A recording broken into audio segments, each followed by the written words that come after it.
Terima kasih pemirsa Anda kembali bersama kami dan kita di segmen Creative kembali bersama rekan saya yang ganteng Fajar Wayo. Iya, Prisa.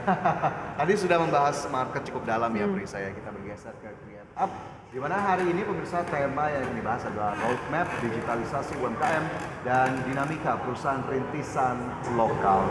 Dan tentunya untuk membahas lebih jauh terkait dengan hal ini sudah hadir bersama kami di studio IDX Channel Bapak Vicky Satari, staf khusus Menteri Koperasi dan UKM bidang pemberdayaan ekonomi kreatif dan juga selaku Ketua Umum Indonesia Creative Cities Network atau ICCN. Selamat pagi Pak Vicky, apa kabar? Alhamdulillah baik. Terima kasih banyak untuk waktunya pada pagi hari ini ya Pak ya. Bagaimana sih update perkembangan ekonomi kreatif kita belakangan ini? Kayaknya makin growing gitu ya?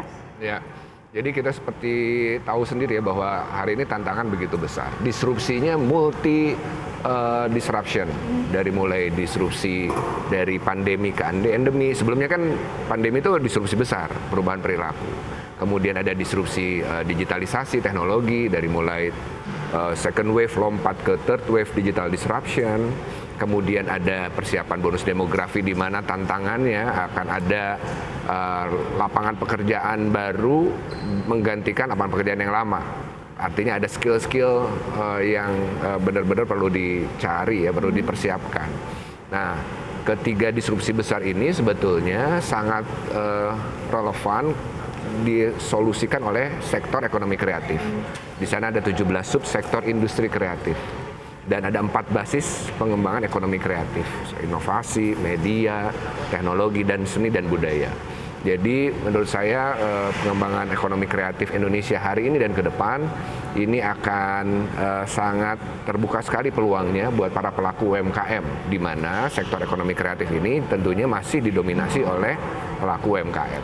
Oke, bagaimana Pak Vicky terkait dengan tools begitu ya, misalnya akses pendanaan mungkin dari pemerintah ini sudah banyak akses yang diberikan untuk kredit, bantuan begitu ya, tetapi terkadang ketika sampai di tataran paling bawah itu yang ditujukan untuk UMKM-nya itu agak masih bingung gimana untuk mengakses terkait dengan pendanaan tersebut. Betul, jadi yang tentunya pemerintah sedang persiapkan adalah ekosistemnya.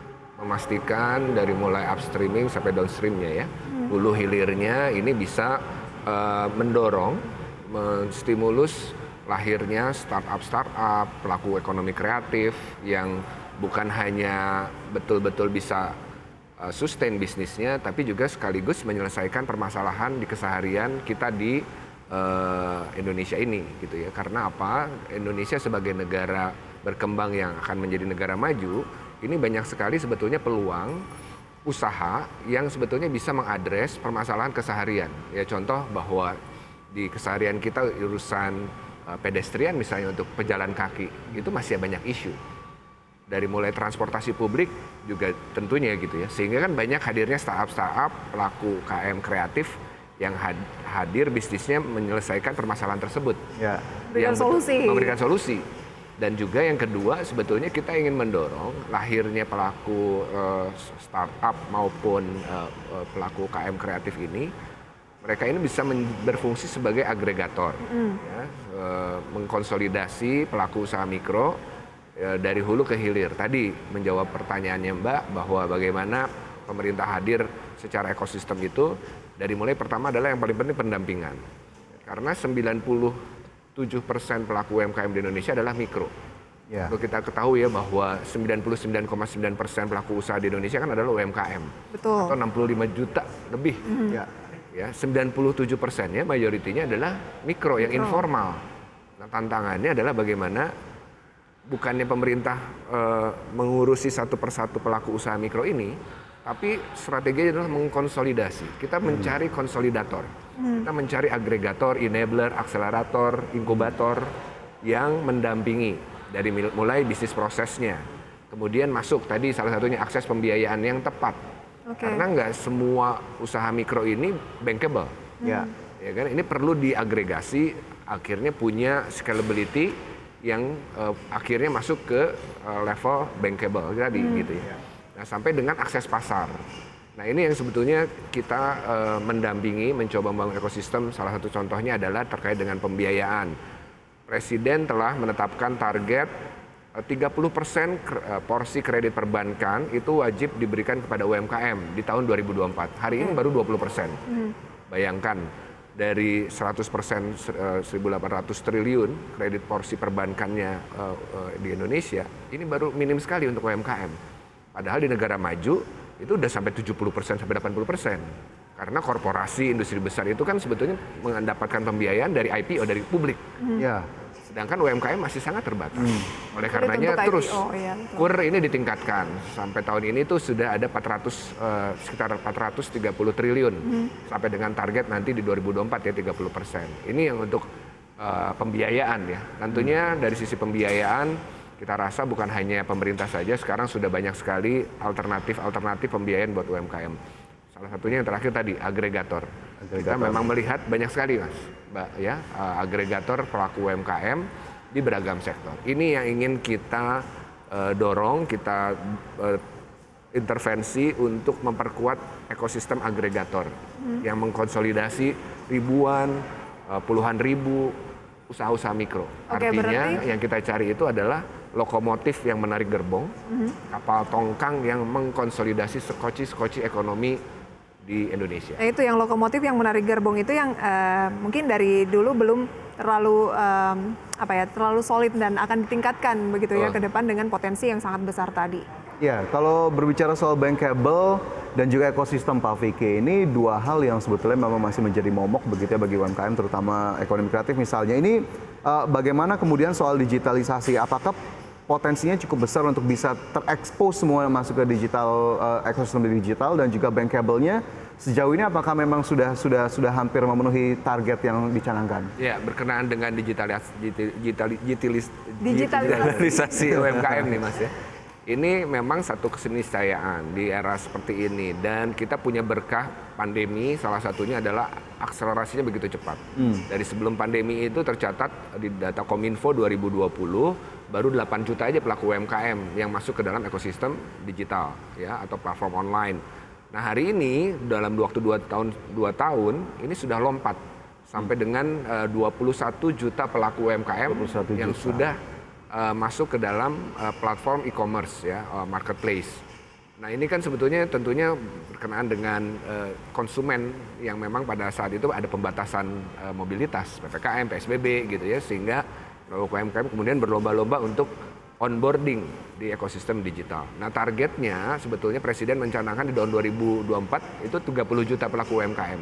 Kita rasa optimis dengan melihat progres yang sudah ada yang lalu, ditambah sebetulnya kan bukan hanya onboarding di marketplace terkait dengan digitalisasi ya, UMKM. tidak serta-merta hanya itu saja. Bukan hanya itu saja, kita definisikan kurang lebih ada 6 UMKM onboarding di ekosistem digital. Akses pasar, itu kan e-commerce salah satunya. Tapi sebenarnya bukan hanya e-commerce. Kemudian ada terkait dengan supporting back office dari bisnis prosesnya. Ya, itu juga ada aplikasi dan seterusnya. Kemudian dari akses ke logistik. Kemudian akses pembiayaan, ada Techfin sekarang, fintech segala macam juga kan salah satunya. Kemudian akses ke supplier, inventory. Jadi sebetulnya ada beberapa ya terkait dengan digitalisasi ini Mas. Jadi kita fokus. Yang kedua sebetulnya terkait dengan akses pembiayaan. Ini yang model-model korporatisasi kita istilahkan. Model konsolidasi ini kita terapkan misalnya di pertanian. Petani UMKM itu biasanya punya lahan kecil-kecil. Kemudian pola tanamnya ini acak, random aja, sesuai dengan permintaan pasar yang sebetulnya sangat-sangat sporadik gitu ya. Nah, kita ingin bangun ekosistem korporatisasi petani, ada petani di on farm, dikonsolidasi sehingga punya skala lahan, skala tanam, tapi ada agregator di tengah yang tadi konsolidatornya biasanya koperasi dan seterusnya, ada off-taker. Jadi kita temukan dulu nih si off-taker, agregator, terus kemudian mengkonsolidasi lah hulunya. Sehingga pembiayaannya bisa kita bikin skema. Ada 2, ada skema on-farm di hulu pakai KUR. Ya. Dan ada skema pembiayaan agregasi, itu bisa banyak juga. Salah satunya kalau koperasi kita punya LPDB, Lembaga Pengelola Dana Bergulir, BLU-nya Kemenkop UKM, itu bisa mendapatkan pembiayaan sampai dengan 250 miliar bahkan, bunga bersaing, sehingga ini semua ekosistem ini bisa lebih sustain. Oke, Gitu lebih Mas. penting. Nah, Baik. kaitannya dengan digitalisasi sebetulnya saya ingin menyampaikan ada 2 game. Ya, ini terkait dengan roadmap-nya sendiri Pak Vicky. Digitalisasi tadi ada UMKM yang memang belum masuk ekosistem digital sama sekali, tapi kita juga tahu ada UMKM yang memang sudah bergerak di sektor digital bahkan. Apa yang kemudian membedakan langkah kementerian atau pemerintah menyikapi 2 kondisi berbeda ini? Betul. Jadi tadi ada digitalisasi UMKM, ada UKM digital Ya. yang sudah natif. Approach-nya berbeda. Yang pertama ini kita menghijrahkan yang belum online, belum digital, migrasi ya. Jadi isu yang pertama ini Mas sebetulnya ada 4. Pertama terkait dengan literasi digital karena perilaku bisnis dari online dan offline jauh berbeda. Yang kedua adalah terkait dengan kapasitas dan kualitas produknya. Yang ketiga ya. Jadi kapasitasnya biasa kalau udah masuk online tuh biasanya udah memang permintaannya tidak terbatas, harus siap.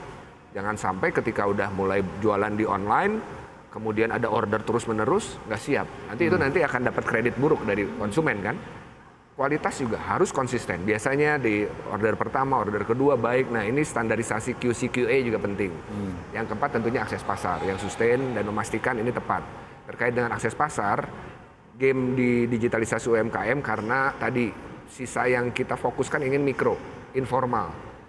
Kalau mikro itu kita ingin targetkan onboardingnya di media sosial dulu atau e-katalog lah. Jadi jangan langsung lompat ke e-commerce nasional. Karena tadi terkait dengan permintaan produk yang besar. Nah untuk yang usaha kecil kita ingin targetkan onboarding di e-commerce lokal atau homogen. Jadi yang jual produknya yang sejenis. Ya. Produknya hanya terkait dengan misalnya elektronik, makanan gitu ya, belum heterogen. Nah baru yang usaha menengah kita ingin fokuskan ke yang e-commerce nasional ya, unicorn atau bahkan sampai dengan global. Nah itu terkait dengan yang digitalisasi UMKM. Untuk UKM digitalnya tentunya kita persiapkan berbeda lagi. Ada 5 hal ya yang pemerintah sedang siapkan. Pertama adalah tentunya regulasi. Karena mereka ini perlu betul-betul kita dorong. Kompetisinya sangat bukan di lokal, tapi bahkan internasional karena kan sudah borderless. Kemudian dari sisi infrastruktur. Infrastruktur juga kita perlu pastikan internet cepat dan seterusnya gitu ya. Dan kemudian yang ketiga adalah dari sisi platform. Kita harus kembangkan bagaimana pemerintah memastikan model kayak blockchain, IoT dan seterusnya ini bisa hadir juga di pengembangan di dunia pendidikan akademik gitu ya.